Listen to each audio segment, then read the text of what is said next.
Leadership Studies. He is also the director of the Institute for Leadership Studies and the president of the Global Policy Institute. Professor Genovese is one of the most prominent national experts on political leadership, the presidency, crisis, and decision-making. He is the author of over 50 books, and he is a frequent media commentator on American politics. And we were talking a little while ago, and we asked him, how many times have you been on CNN? And he has been on CNN almost 1,000 times throughout the year. So at LMU, Professor Genovese teaches classes on the presidency, political leadership, campaigns, and elections. Over the years, he has created numerous transformative experiences and opportunities for LMU students, including internships in Washington, D.C., summer study programs at Oxford University, and the Hansard Scholars Program, where students attend the London School of Economics and Political Science and participate in internship at the House of Commons. He has received many awards and recognition during his career. In the interest of time, I'm going to mention only a couple of them. In 2006, he was named a fellow at the Queen's College at Oxford University. And in 2017, he was selected by the American Political Science Association to receive their Distinguished Teaching Award. And this was only the 5th time in the history of the association that such an award was given to a professor.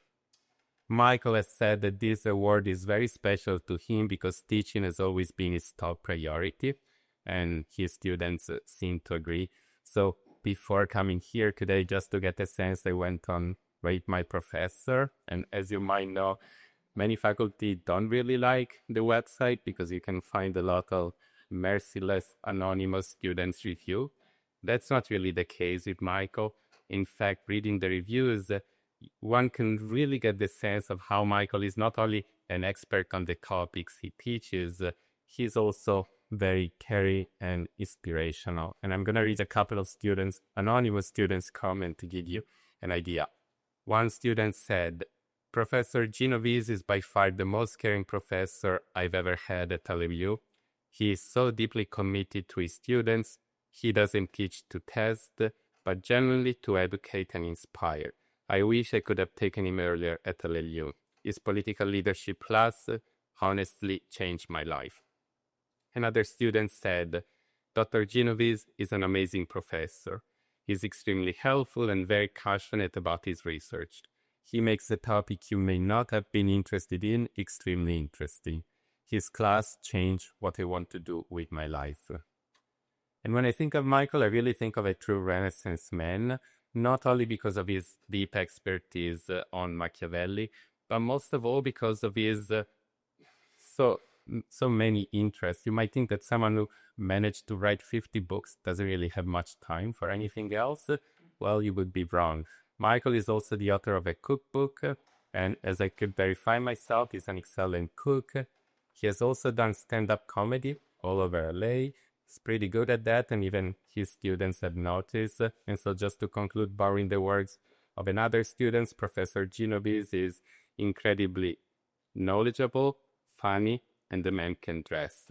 Please join me in welcoming Professor Genovese.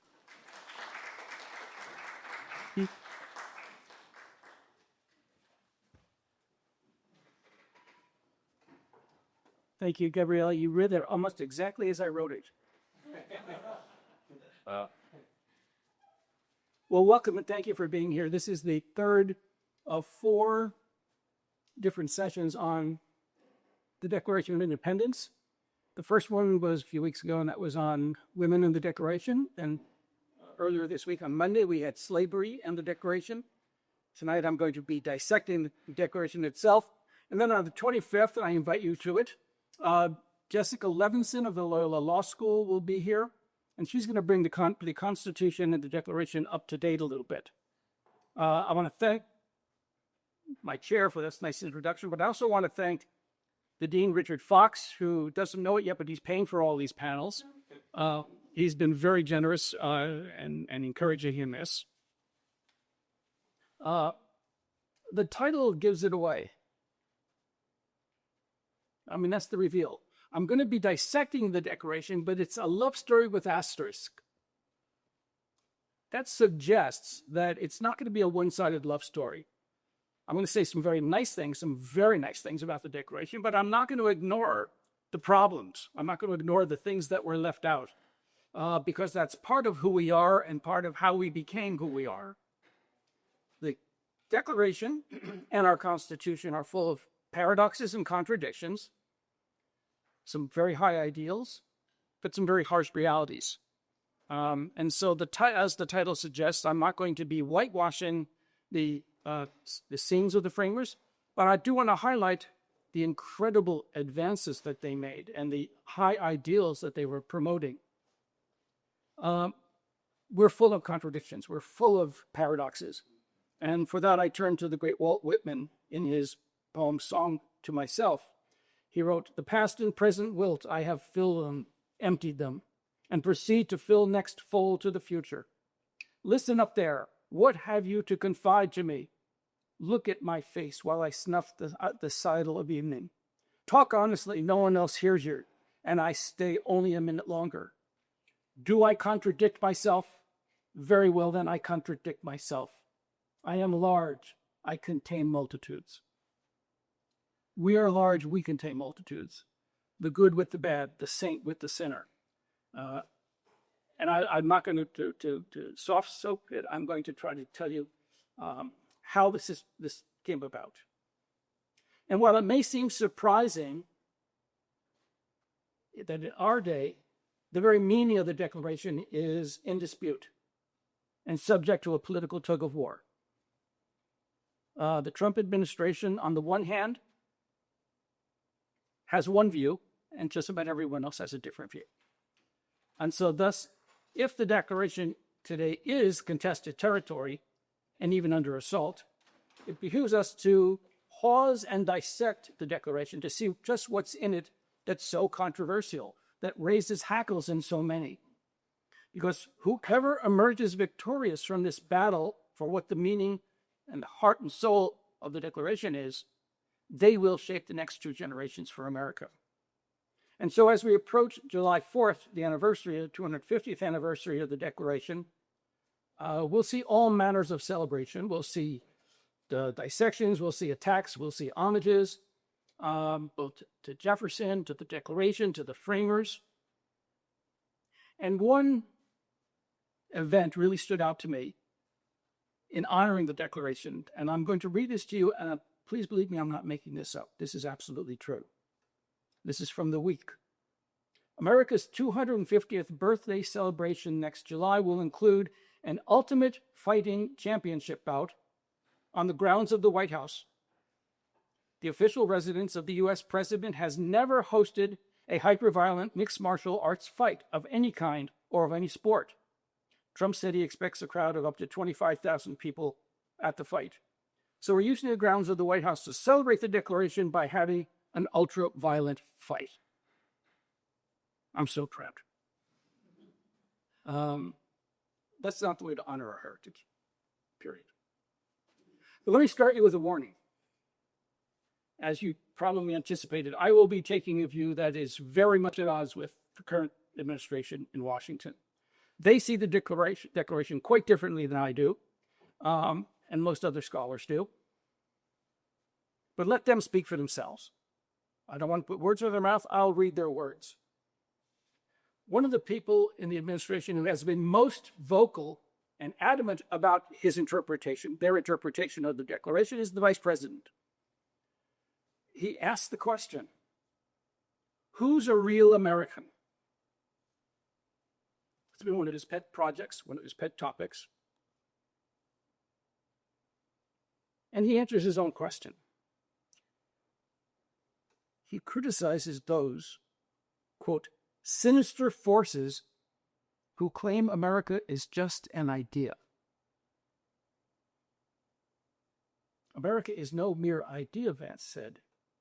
It is a group of people with a shared history and a common future. To accept that America is an idea would mean to accept, as Americans, maybe billions of foreign citizens who agree with America's founding principles. He added, Must we admit all of them? Having set up this straw man, he went on to argue that it's absurd to believe, as the Anti-Defamation League did in criticizing Vance, that to denounce right-wing extremists if their ancestors fought in the Civil War, or MAGA fanatics who stormed the Capitol, to which he said they have, in his words, a hell of a lot more claim over America than the progressive critics.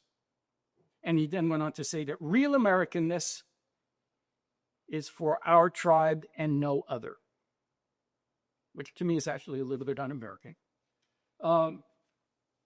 He confers special status to those whose ancestors came from Europe and are here today. Even, he has said, so much as to celebrate those in the South who during the Civil War rebelled against the country, a violent revolution against the country, against the Declaration. They are citizens. They are the people for whom America was built, not for the rest of us. But let's go beyond the vice president. Let's go right to the president himself. Donald Trump said in late April, he was being interviewed in the White House by ABC News, Terry Moran was his name, a newscaster, and he was getting a tour of the Oval Office. And they came to the Declaration of Independence, which is on the wall in the Oval Office. And it had been a testy interview. Moran was asking some very tough questions, and Trump was a little irritated. But Moran said later, I thought this was a good opportunity to throw him a softball, to let him hit it out of the park, and then I could go back to asking tough questions. And so Moran asked a very simple question. He'd gone out of his way to show Moran the Declaration. He says, what did it mean? What does it mean to you, Mr. President? What does the Declaration of Independence mean to you? And this is what he said. Again, I make none of this up. Well, it means exactly what it says. It's a declaration of unity and love and respect. And it means a lot. And it's something very special to our country. The Declaration is indeed very special to our country. But it's not a declaration of love or unity. It's a declaration of war. Declaration of war against Britain. A declaration of independence against Great Britain. But it's also, and this is why it is lasting and I think eternal, it is also a statement of principles, of ideas. The very thing that Vice President Vance says it is not. Don't take my word for it. Let's go to the conservative icon of my lifetime, Ronald Reagan. Ronald Reagan had this to say about the Declaration and what it is to be an American. Ronald Reagan said, a person becomes an American by adopting America's principles, especially those principles summarized in the self-evident truths of the Declaration of Independence, such as life, liberty, and the pursuit of happiness. Reagan added, Carl Friedrich wrote that to be an American is an ideal, but to be a Frenchman is a fact. Or my favorite president, the great Republican president, Abraham Lincoln.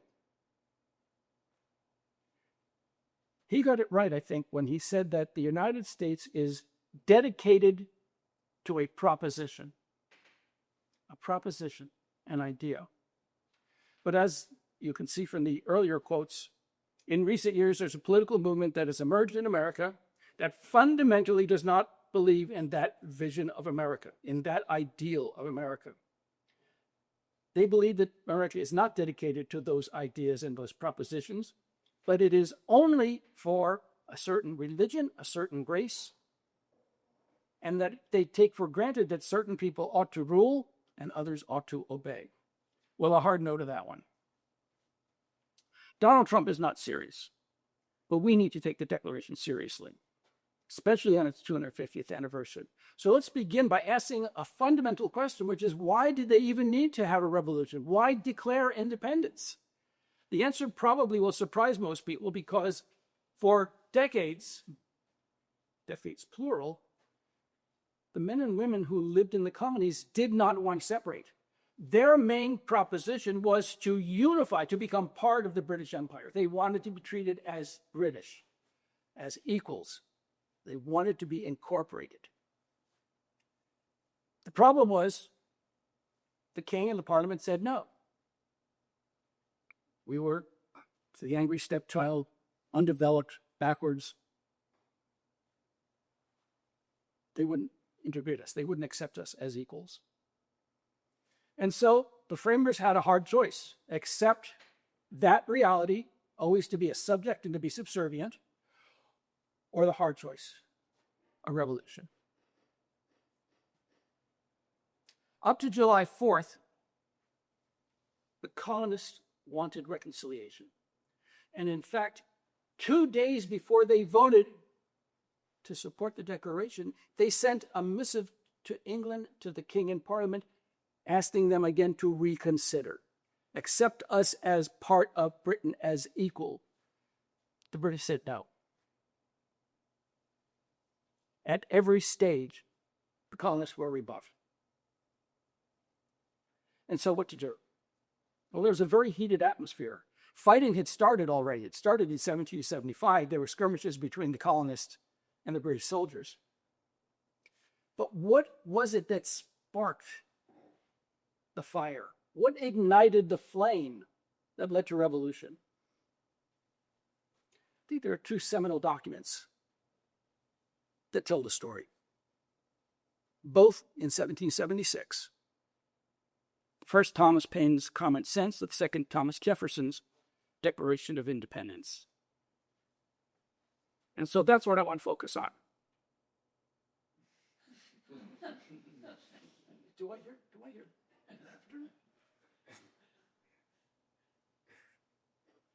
So what's the meaning of the Declaration of Independence for the modern era? To understand that, we have to go back to just why they felt they had to revolt, what they felt they were doing, what great good they might think would come with this.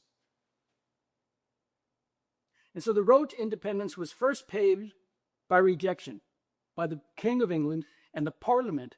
We focus on the King because that's what the propaganda of the day did. But it was Parliament as much as the King who rejected us. At a time when kings were the norm, at a time when kings or potentates or emperors were the norm, the people who lived in the colonies had a slightly different, a dramatically different idea of how to organize political power. We were the outliers. We were the ones who were different. The governing myth of the time was the divine right of kings. And if you were king, you wanted to perpetuate this myth. The myth that God selected you to be his representative on earth, and people should obey the king as they would obey God because God chose it. And it would be blasphemy not to support the king.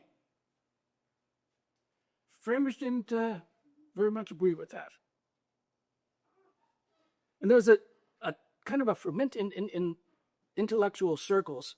Ideas were just kind of all over the place. It was, the age of enlightenment was just upon us, the age of reason, and all kinds of great thinkers were using their great talent to try to figure out how we ought to govern ourselves. Thomas Hobbes, one of the great thinkers, wrote in the midst of the English Civil War, time of great chaos and disruption. And because of that, he said, no, the government's job is to create order. Order is the first priority. And who creates order? Strong central government, a king. That was the dominant view of the time. But there were challengers. Rousseau was one he started to speak about this thing that we might call democracy. Montesquieu talked about, you shouldn't have every bit of power in the hands of one person. That's the definition of tyranny. Can we separate the powers out into an executive, legislative, and judicial throne? And John Locke was the most important, really, great thinkers for the American system. Thomas Jefferson borrowed some lines from him. He was probably the most read philosopher of the time. A new myth is just starting to emerge. The old myth is the divine right of kings. We begin to see a transformation to the divine right of the people, what we call democracy. These were radical ideas. They were different, they were unusual. And if we were in 1620 and this were a classroom and I were talking about it and I said these crazy things, you'd think there's something wrong with me because I was so far off base, so far out of touch with what the thoughts of the day was. And so the road to revolution then becomes paved with two documents that had an impact. The ideas of those great thinkers that I put up on the overhead here were starting to percolate up in London, in Paris, all over Europe, but they took lead in America. Those radical ideas took root and took hold and grew in America much faster and more deeply than they did in Europe. And the first of those great documents, as I mentioned, is Thomas Paine's Common Sense, a 47-page pamphlet. Paine was not an original thinker, he was a popularizer. He admitted that. He said, what I've done is just taken the ideas that float around me every day and put them into a package, basically, to sell a product. The product is revolution. And so the first step, Paine says, is let's just dispense with this falsehood, this notion that the king is the king because God wants him to be. The king is king because his great-great-great-great-grandfather beat up somebody else's great-great-great-great-grandfather, and it's unnatural to have hereditary government. Unnatural to be governed by a king. Who should we be governed by? This is where he comes up with not his original idea, but he packages it in a way that is so persuasive to the colonists at this time. The only legitimate government, Paine says, is government by consent. It's a word that really wasn't used in political discussion until the 1750s, really. And again, in Europe, it was, it sounds good maybe, but it didn't take hold and take root and take growth and grow. It grew in the colonies. Consent, yes, that's right, Paine's argument. The only way you can legitimately govern me is through consent, an incredibly radical idea. And Paine goes further. We cannot have a king in America. In America, he said, he wrote, law is king. Another dramatically radical idea that took shape nowhere else. It took shape here first. That you could have this radical notion that a rule of law, not the whim of the king, the rule of law governed us if we gave our consent. It's a package that's full, it's on fire with ideas. Consent of the people, rule of law, law is king, radical, revolutionary. Even today, it is that idea which is under assault today. Paine says, let's break the ties with England. They're not going to be on the same page. They don't want us. They've rejected us. We should reject that. His ideas spread like wildfire. Thomas Paine's pamphlet was the second most bought piece of literature in the colonies in 1776, second only to the Bible. This at a time when most people could not read. So why would you buy it? People bought it because they would take it to the tavern at night and whoever could read would read it out loud. It was a time when ideas just flowed. That softened the terrain for the next great document, the one that we'll talk about today, which is going to be Thomas Jefferson's Declaration of Independence. But we should not paper over or skate quickly over Paine's incredible impact. We would not have Thomas Jefferson's Declaration without Paine's Common Sense.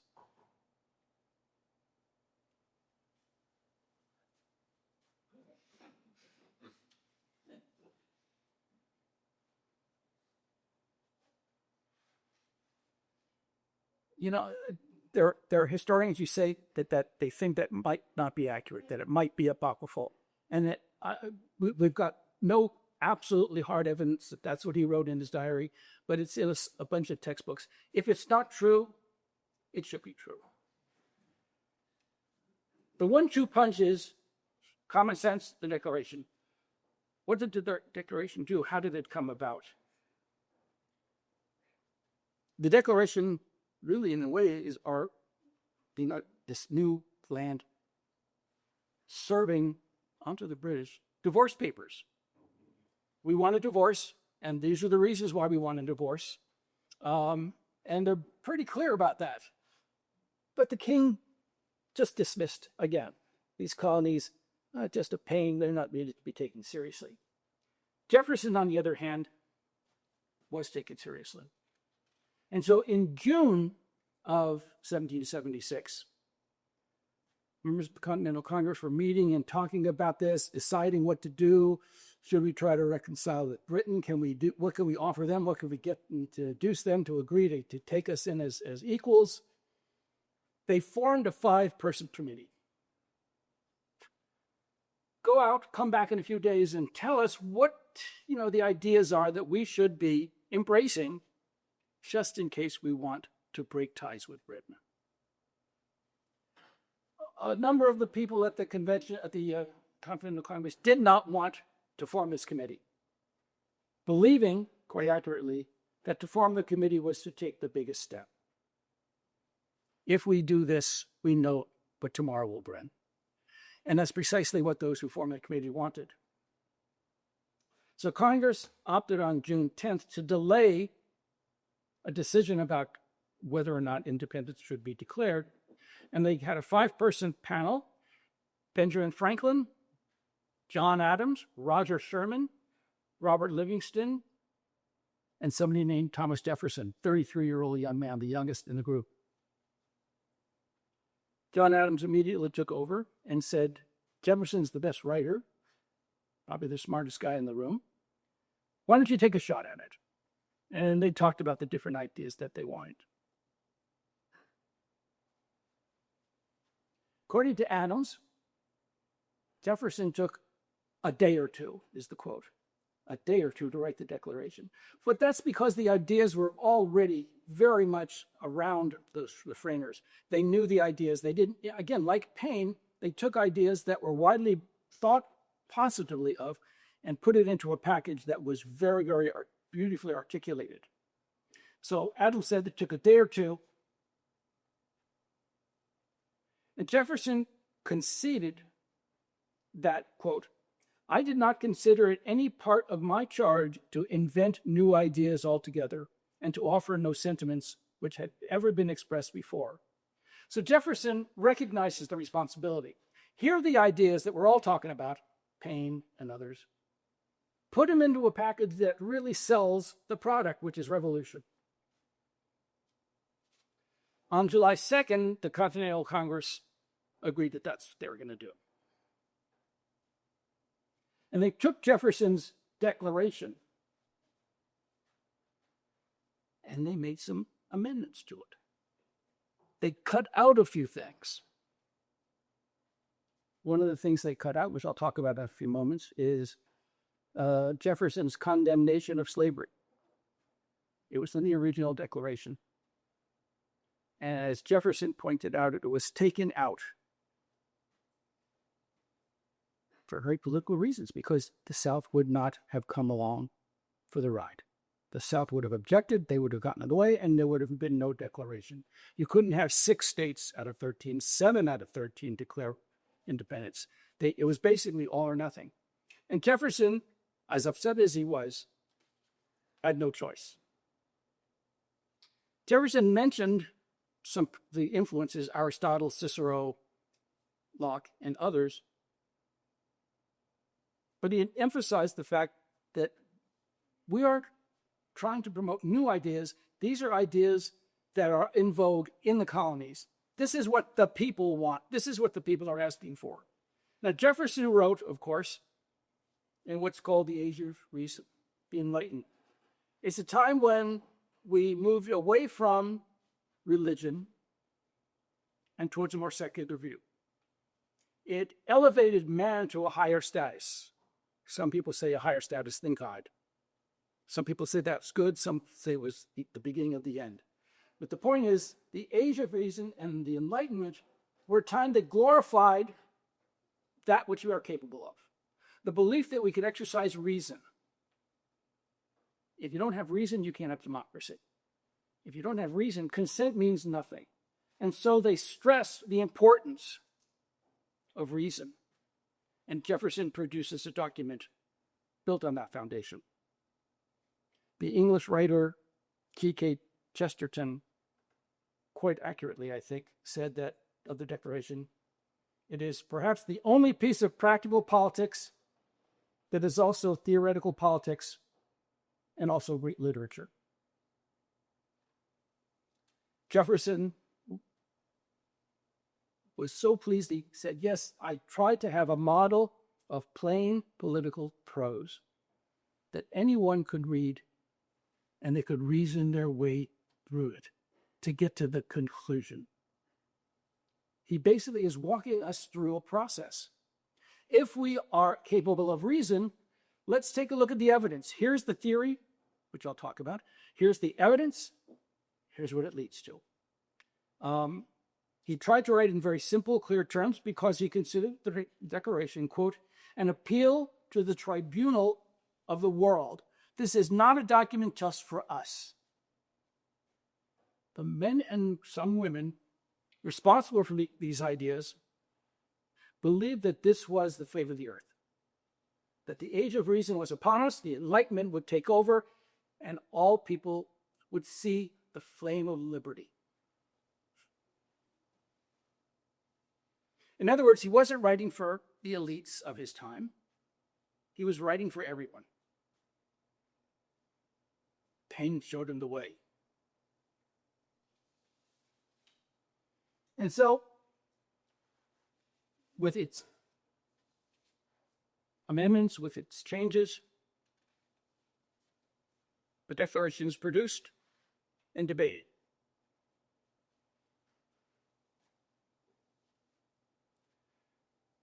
I'll go over it with you, but it's the beginning that really is the key for all of us. It is the beginning that's the lasting part of it.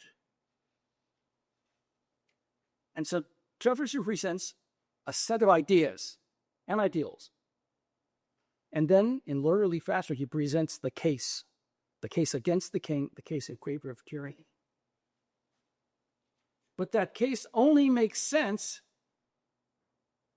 if you can see where he comes from, if you can see the starting point. He wanted to present basically a slam dunk indictment of the King of England. The tyrant has to be overthrown. We have to prove our case, though, because, again, I'm appealing to the world. I'm not just appealing to the American colonists. I'm not just informing the British. This is a case that I'm appealing to men and women of reason. And so what does he cite?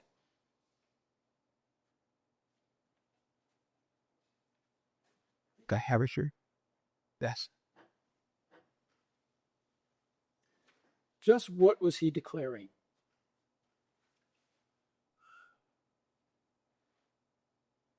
The beginning starts with one in the course of human events. And it's about how we have an obligation to inform the world why we're doing what we're doing. But here's the why.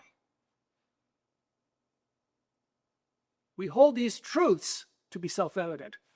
Pause there. Truths. It's an important word for the times because these are not the opinions of the framers. These are not their beliefs. These are not their views. These are things that they believed were truths, arrived at through the exercise of reason.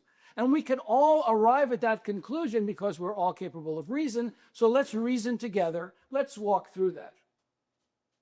That word truths was controversial. We say, well, that's not like a big deal to us. It was a big deal then because truths are absolute.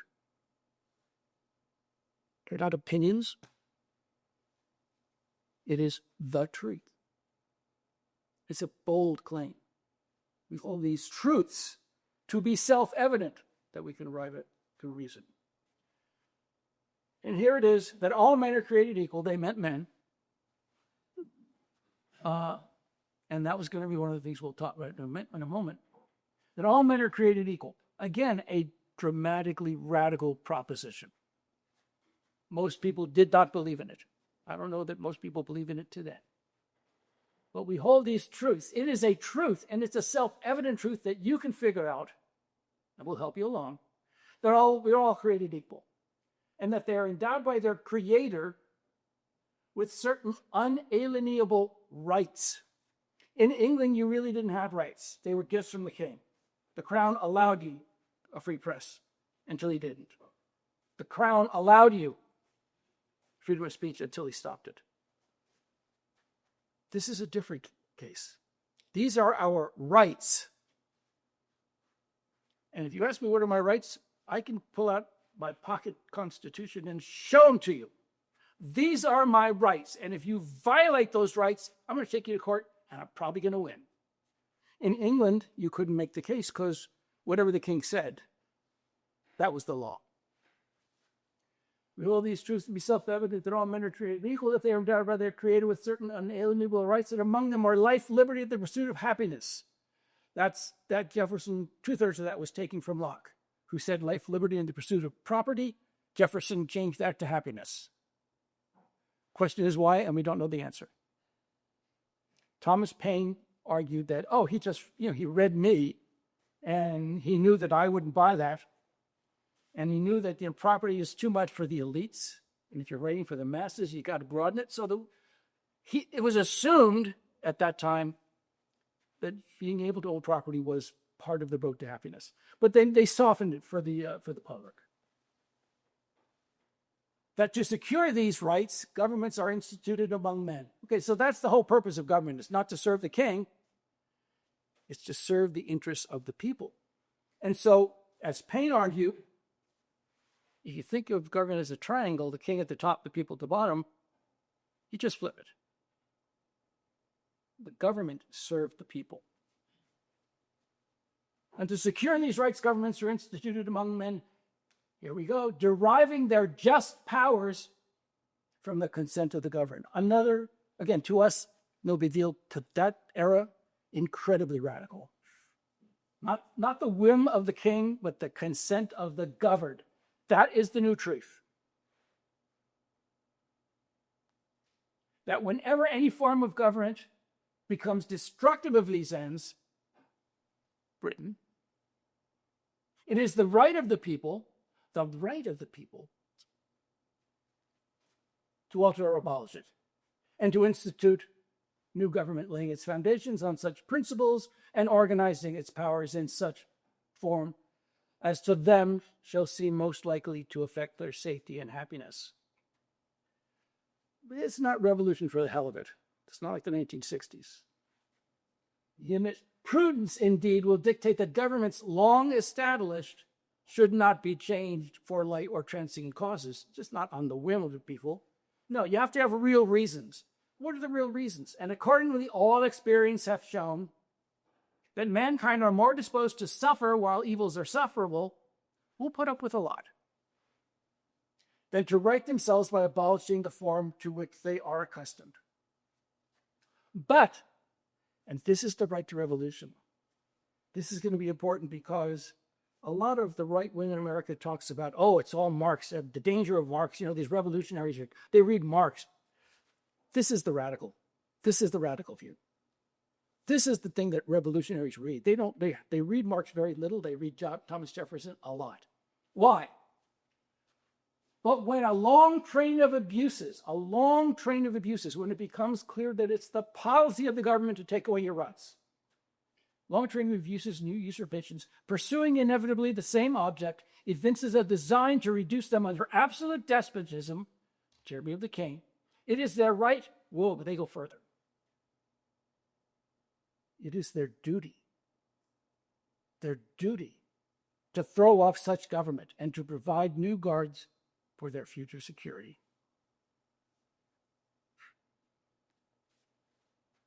That's a mouthful. Not only is it great literature, it's powerful politics. It is this idea that is lasting. This is more read than Marx, and it should. We hold these truths to be self-evident. Those truths become a bigger problem later. Not for us, but in France, because France had a revolution a little years later.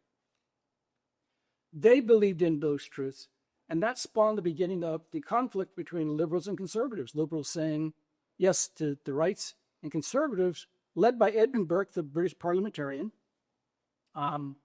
who argued against the French Revolution, not so much the American Revolution. He thought that ours was sort of okay, but the French he didn't like because if you accept absolutes, truths,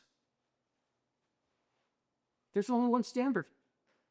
And he thought that was oppressive. He said, no, let's see if governments form organically. Let's see if the people accept X, Y, or Z, and if they accept it, it's okay. And that's been the foundation of conservative thinking in America until really Donald Trump emerged. But that's the Declaration in a nutshell. The rest of it, 2/3 of it, is nearly a laundry list. It's what a lawyer would write and speak to a jury about. It's a laundry list of ways that the king has usurped power, has taken power, has done injustices, and you can read it as he has refused, he has refused, he has endeavored, he has obstructed, he has erected. It's all about how bad the King of England is and all the bad things he's done. So we start with our great principles, and then we have to create a body of evidence. The body of evidence that shows you that, well, look at all that he's violated. He's violated all these truths. And therefore we have a duty to revolt. And in the Declaration, he admits that we've in every stage of these oppressions, we have petitioned for redress in those humble terms. They were met with repeated injury, according to Jefferson. And that's when he called the king a tyrant. Paine beat him to it. Paine called the King of England the royal brute of Britain. Tyrant is probably a little more civil, I suppose. But he ends it with, all right, I've made my case, and in age of reason, I'm supposed to make my case to persuade you, you're reasonable people, what do you think? And then he concludes, and for the support of this declaration, with a firm reliance on the protection of divine providence, we mutually pledge our lives, our fortunes, and our sacred honor. Thus, the Declaration of Independence is our reason for living. It is our mission statement. It is our national creed. It is a proposition. It is an idea. Thank you, Mr. Vance, but I love to talk to you about that, and I want it to be public. This is our mission statement. This is who we are. This is who we are. This is what makes America American. Not a building in Washington, not a military that we send to wherever we send it to. We were founded on ideas. Some people don't like that because they don't like these ideas. All men are created equal. If that's true, how can you explain what we're doing in Minneapolis or elsewhere? Okay, so this is our mission statement, the Declaration of Independence. It's the why. The how will come later. That's the Constitution. That's our operating manual. But the Declaration of Independence is the basis of it all. Today, we live out of compliance with both. But it's just magisterial. I mean, I've been teaching this for over 40 years. And every time I read it, I get a tingle. This is what I heard when I was a kid. This is what I heard when I went to my dad's American Legion meetings. This is what we talked about in school. These are the ideas that made America great. They are, according to the framers, timeless truths, aspirational goals. They celebrate the rights and dignity of man, and they meant men. But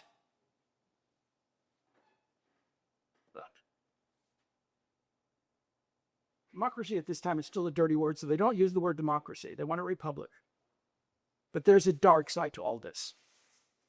and I know you were all anticipating somewhere along the line I'd have to come to this, and I do so now, the dark side of the Declaration. Slavery, women's rights or lack thereof, and Native American rights or lack thereof. That's the asterisk I had in my title. With all its soaring rhetoric and aspirational language about all men being created equal, the Declaration gave powerful voice to the values that animated the revolution. But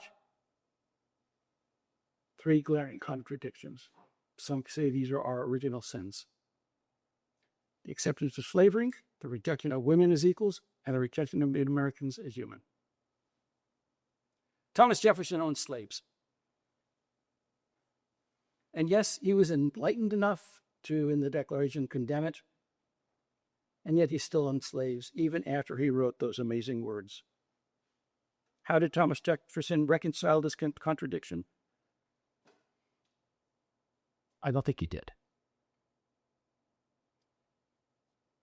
The 168-word passage that condemned slavery was taken out. That's not good enough. And yes, we're all men and women of our times. And the framers were men of their times. But if they were so enlightened about so many things, why were they so blind to this?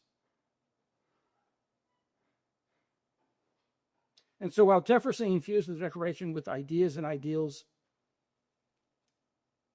he didn't always recognize those who were left out. Slaves, women, Native Americans. Fully 1/3 of the framers who signed the Declaration of Independence owned slaves. And yes, we would not have had a declaration if we had eliminated slavery. I get that. I know it's true. Some things you fight for, though. Women were left out. Again, that was the norm. They were men of their times, and women were not considered citizens. Native Americans were not considered human. And so we could easily destroy them.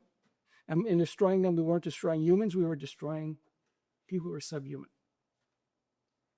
We have not reconciled those contradictions. We have not learned to deal with them. We have not learned to take care of the problems that we created in our founding, and they haunt us still.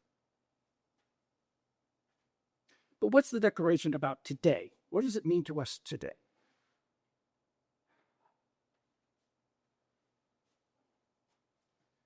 Today, our country's at a crossroads.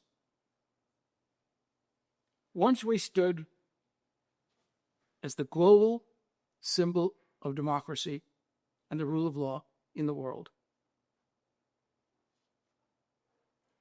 It's no stretch to say that today we're also teetering on the edge of authoritarianism, where American citizens are killed in the streets of Minneapolis, where American citizens are arrested, deported without due process, that a once great political party has been seduced by fear, hatred, and racism. I apologize to anyone who's offended by that, but I'll apologize fully. We meet tonight at a dark moment for our nation, a time when self-evident truths are being attacked, and they are being attacked from the highest offices of government. Today, that which the framers revolted against, some would now have us celebrate. So have we come full circle from a tyrant and a king in England to one here? I would not go that far. If we cancel elections, then we'll go that far. But how can America stay together when we're being torn apart?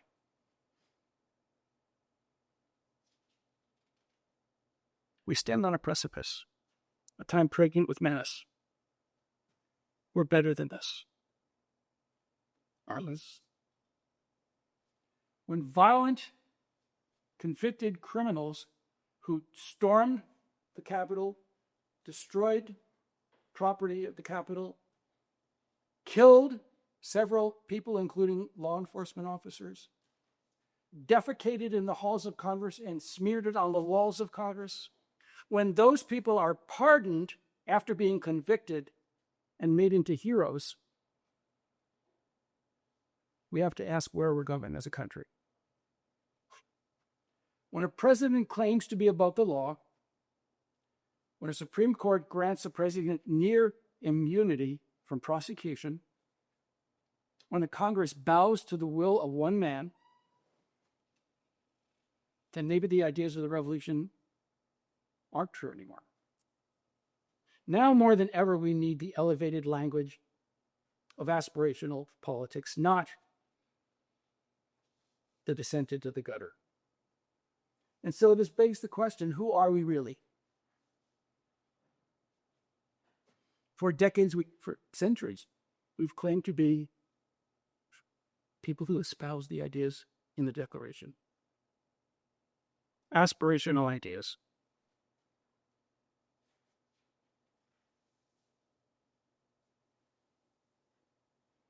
The debate over the meaning of the Constitution precedes our age, and in fact, it was central to so many eras of American politics.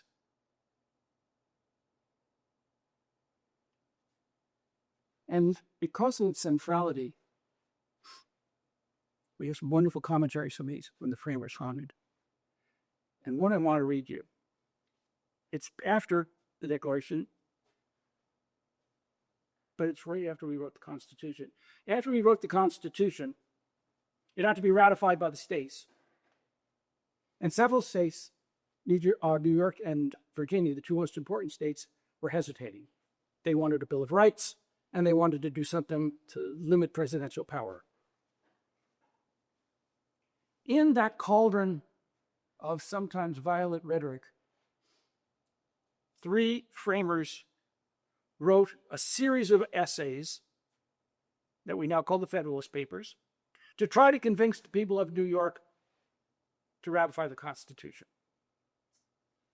The Federalist Papers are today the single greatest source of commentary on what the Constitution means. And in the very first of the Federalist Papers, Alexander Hamilton, who was a lifelong opponent of Thomas Jefferson's, nonetheless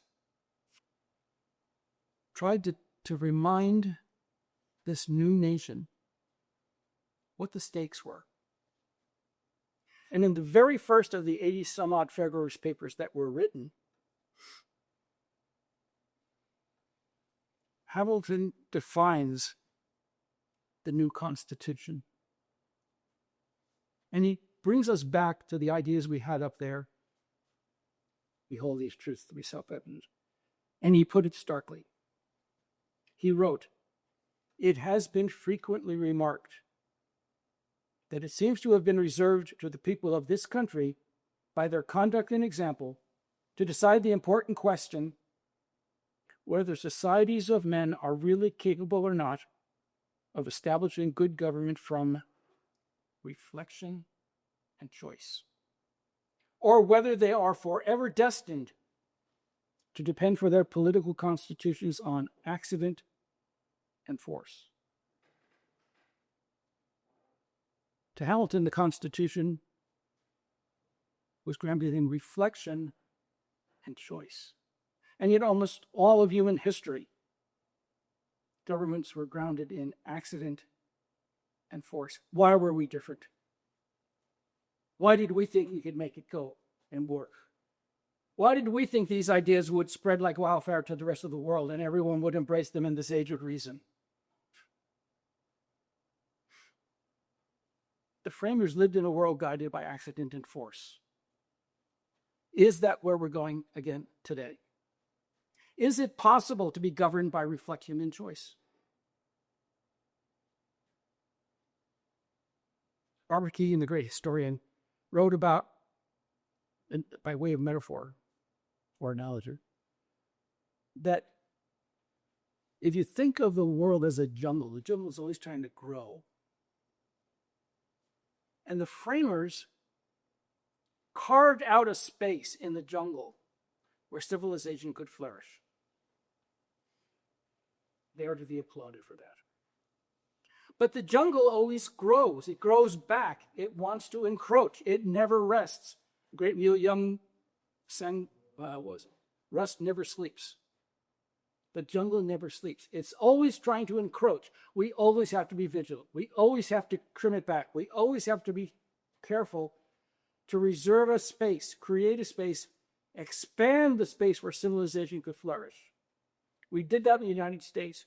After World War II, we tried to do it internationally with a rule and regime system of international trade and a United Nations where we could talk about issues. Where it used to be that force-guided diplomacy. Now it was diplomacy would guide diplomacy. Reflection and choice. It's our choice again today. From the moment it was made public, the Declaration set the battle lines in the struggle for civilization versus the jungle. That was the battle line that Jefferson saw. It's the battle line Hamilton wrote about. It's the battle lines we face today.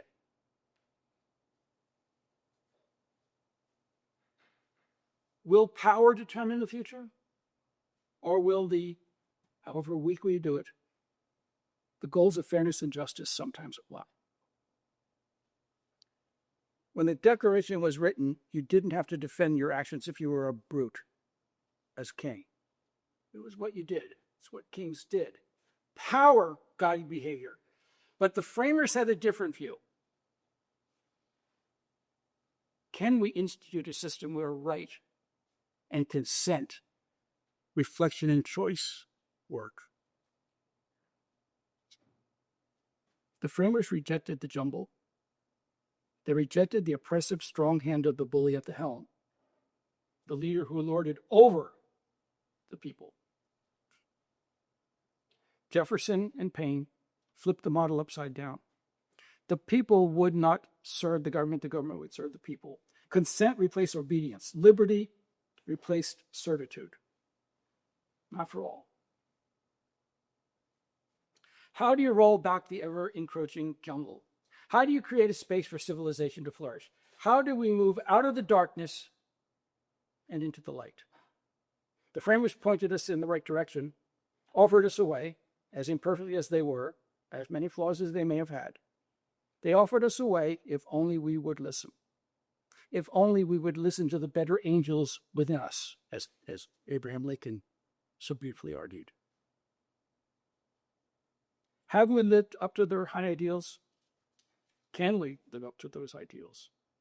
The Declaration is an aspirational document in hopes to create a more perfect union. It's the touchstone, the North Star of who we are, if we remain true to its press and to its promise. Yes, bounded in contradictions. Nonetheless, in 1935, as I draw to a conclusion, mercifully, you're probably saying, in 1935, amid the Depression, the great black poet Langston Hughes, if you've not read Includes Read Hughes, he's just a magnificent poet. He wrote the following: "Oh, let America be America again, the land that never has been yet, and yet must be the land where every man is free." Why? To bring back our mighty dream again. Good instructions. Let us bring back the mighty dream again. Let's step back from the nightmare we now find ourselves in and we're surrounded in, and move to the light. And as our light of freedom dims, it's still there. It's up to us to bring a new birth of freedom to this unfinished agenda that the framers gave us. Lincoln had it right, as he so often did, when he prayed in the Gettysburg Address that this nation under God shall have a new birth of freedom, and that government of the people, by the people, and for the people shall not perish from the earth. There's a risk to that. The forces, I will say this, of evil are on the rise and advancing. The forces of democracy are in retreat. We need to reverse that. We can reverse that. Let me conclude with the words of the great poet Maya Angelou. She wrote, A free bird leaps on the back of the wind and floats downstream till the current ends, and dips his wings in the orange sun rays and dares to claim the sky. Our job is to claim the sky. I thank you for your kind indulgence.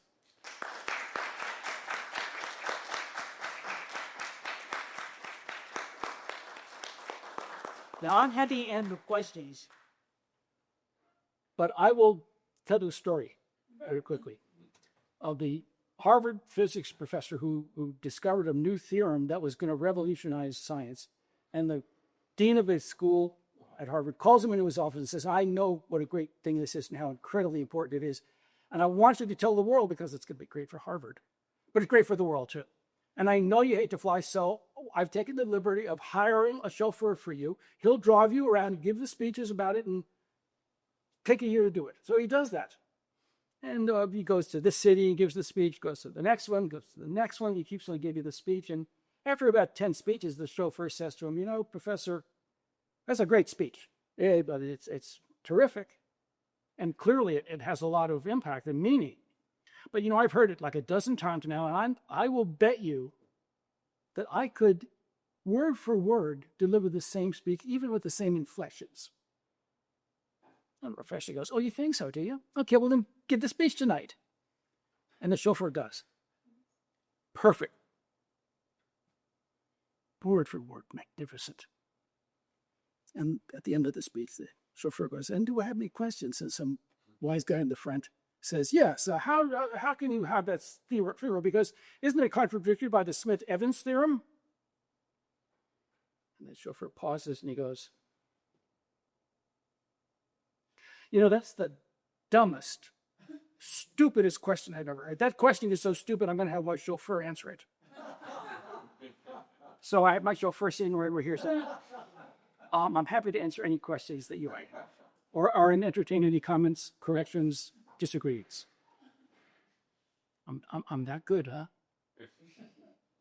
Well, anyway, I thank you so much for being here. This is an important anniversary, and I hope you will attend the Thursday, the 25th session with Jessica Levinson of the Law School. Thank you all so much.